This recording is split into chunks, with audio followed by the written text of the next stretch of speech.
You've heard all that stuff about April showers bring May flowers. Well, it's been a wild year of the weather. Thunderstorms and tornadoes rolled throughout the southeast yesterday, leaving a trail of destruction. The storms also caused flash flooding and left 2 people dead, including a 9-year-old girl. Dale Hurd has the story. The drenching rain came down hard and fast across the south, and this tornado shot from a phone can be seen descending on a neighborhood in eastern North Carolina. Afterwards, snapped trees, overturned cars, roofs gone, and more than a dozen people sent to the hospital. High winds also swept through Baton Rouge, leaving homes like this one badly damaged. At least 9 apparent tornadoes tore across Mississippi, damaging homes and this church, leaving nearly a dozen people injured. The storms also triggered dangerous floodwaters. The bottom floor of my house is underwater, and the water level is rising. In several areas, cars were submerged. The storm is finally moving offshore, but not before killing 2, including a child. The body of a 9-year-old Mississippi girl was pulled from a drainage ditch after she was swept away. Storms dropped nearly 7 inches of rain there over the last 2 days. Near Atlanta, a driver was found dead in a car in a swollen creek. A much happier ending in Smyrna, Georgia. A mother and her 3-year-old survived when a giant tree flattened part of their home. In Birmingham, firefighters raced through knee-deep water to rescue a man and his 2 little girls from a submerged car. And nearly 100 families were trapped in this Alabama apartment complex. Some had to be rescued by boat. They were freaking out, just hyperventilating, and they were just trying to make sure everyone was up, everyone was awake, and we're knocking on friends' doors. In Augusta, Georgia, where the Masters golf tournament is being held this week, practice round play was halted Monday 2 hours after it began. It was the first time in 11 years that weather washed out a Monday practice round. Dale Hurd, CBN News. Ooh-wee. Isn't that something? Boy, it really is. We've had a crazy winter, and now spring is following. Well, it's they say it's global warming, but I think it's something else. But whatever, the climate is changing on us, rather. Can a church refuse to marry gay people? Can a wedding planner refuse to take pictures of a gay couple? Do they have rights in America as American citizens anymore? Well, the Supreme Court and the courts of America say, no, you've got no rights. John Jessup has that story.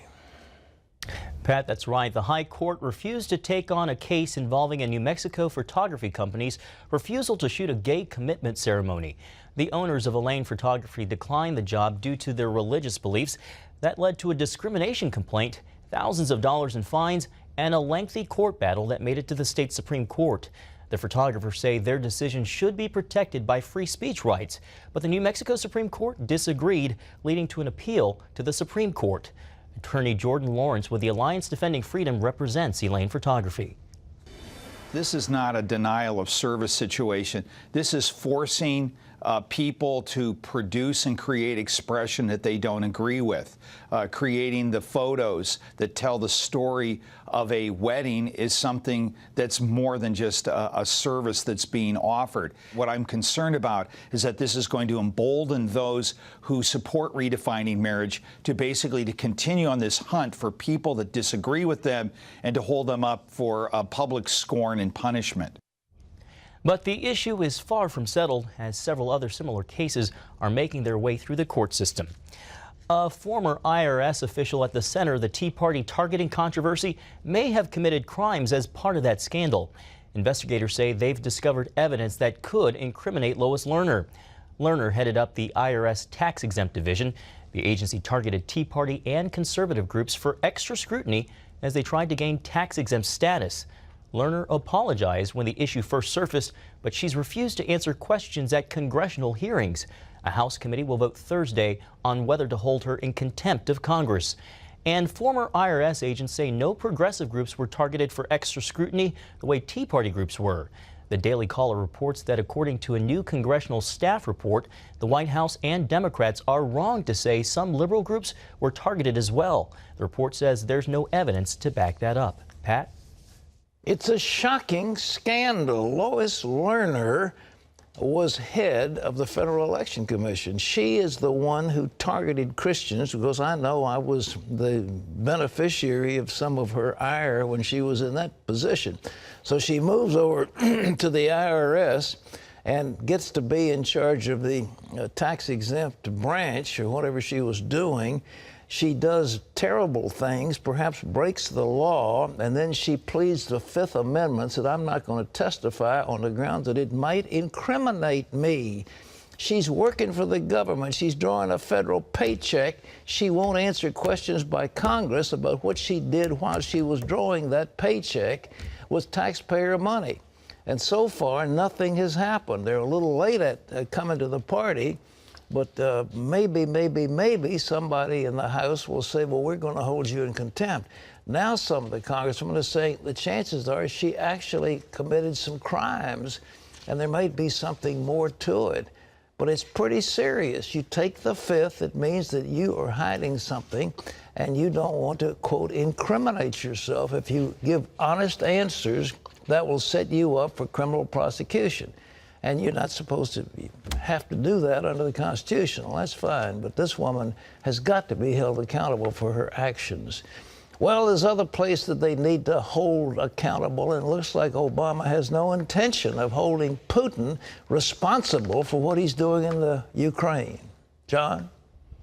Pat, that's right. Russia's foreign ministry is warning Ukraine of a possible civil war if Ukraine uses its military to crack down on pro-Russian protesters. Demonstrators barricaded inside government buildings in eastern Ukraine are demanding referendums on whether they should split or join Russia. And Republican Senator John McCain is blasting the Obama administration for being too weak in its response to the Ukrainian crisis. McCain says it's outrageous that the administration still hasn't given Ukraine the modest military help that it wants, even as it appears Russia could take more military action in Ukraine. The Senate unanimously passed a measure banning a former hostage taker and now Iran's top pick to be its ambassador to the United Nations from setting foot in the U.S. Hamid Abutalabi was involved in the 1979 hostage crisis at the U.S. Embassy in Tehran. He reportedly insists his role was only that of a translator and negotiator. But to Texas Senator Ted Cruz, the bill's sponsor, the nomination is, quote, a deliberate and unambiguous insult to the United States. The bill now heads to the House. Well, turning to medical news, cesarean births or C-sections account for about a third of all deliveries in the U.S. Now some of the nation's top doctors say that's too many. Heather Sells reports on why they're so concerned. A cesarean section is often performed to help a baby at risk. But in the last 15 years, the number has climbed to more than 60%. Now, doctors at two major medical societies are looking to reduce that rate. They say that while the surgeries may help newborns, they sharply increase the risk of complications for the mother. My incision did not heal. I wasn't able to breastfeed due to this. I also had a little bit of postpartum depression. I think it was increased because of this. The death rate of mothers who undergo a C-section is 3 times higher than those who deliver naturally. And many C-sections aren't even necessary. But many doctors opt for the surgery, hoping to avoid birthing complications. We live in the reality of litigation, and so I think sometimes obstetricians are leaning towards, if I do the C-section, you know, this is done and I'm okay. The World Health Organization says C-sections are only needed in about 10 to 15% of deliveries. Doctors from the American College of Obstetricians and Gynecologists and the Society for Maternal Fetal Medicine are urging both women and doctors to have more patience during labor. They say it's especially important for first-time moms to let nature take its course. That's because women who deliver naturally the first time are more likely to do it again. Heather Sells, CBN News. The number of severely obese children in the U.S. is growing. That's according to a new study from the University of North Carolina. The findings contradict another recent report showing progress was being made in the battle against childhood obesity. The new report points to the growth in the number of extremely overweight kids who are at the highest risk of developing severe health problems as they get older. Pat? You know, there's a tremendous commercial out, has this fat boy sitting with a telephone dialing a number, And this old grandmother comes hobbling to the phone, and he says, "Grandma, will you get me another one of those grape sodas?" And you think you'd like to kill him, because that's the way it is, though. You know, children are under the control of their parents. They can't eat stuff unless the parents provide it for them. They can't sit around on the sofa unless the parents allow them to do it. Unless there's activity, I mean, the parents can do something. Of course, if the parents are working, the kid comes home and the house is his or hers, and they can do what they want to do, and that's not a good thing. But we've got to do something about this, and absolutely, because something tastes good to you does not necessarily mean it's good for your child, and it also doesn't mean that a baby has got to be fed sugary snacks and sugar pops and all that other stuff in order to get him to eat, because the children will eat vegetables, they'll eat fruit, they'll eat whatever's put before them because they have an appetite and they also have very sensitive taste buds. But we'll dull those down with insisting that everything have sugar on it. And it's the sugar that's causing the problem. Scientists in the United Kingdom are growing human body parts in the lab. A hospital in North London is using stem cells to grow noses, ears, and blood vessels. It's among several labs around the world, including here in the U.S., that are working on the futuristic idea of growing custom-made organs. The British team has already made a nose for a British man who lost his to cancer. One scientist says it's like making a cake, we just use a different kind of oven. One New York church is mixing faith with fitness to reach their community. Queens United Presbyterian Church bought a gym, hoping people who come just to work out will eventually be interested in worshiping with them as well. The church says it wants to help strengthen minds, bodies, and souls. A lot of people think we're doing something which is unorthodox. Well, I'm not orthodox myself. Church isn't about just going someplace on Sunday, clapping your hands and singing. It's about doing something with what you believe. I think it's a great way to give back to, the community, and the service here is fantastic. No complaints. From treadmills to even tanning beds, the place has it all. The fitness center is open 24 hours a day and free for church members. The church's main building is about 10 blocks away from the gym. Cool idea. Well, you can always get the latest from CBN News by going to our website at cbnnews.com.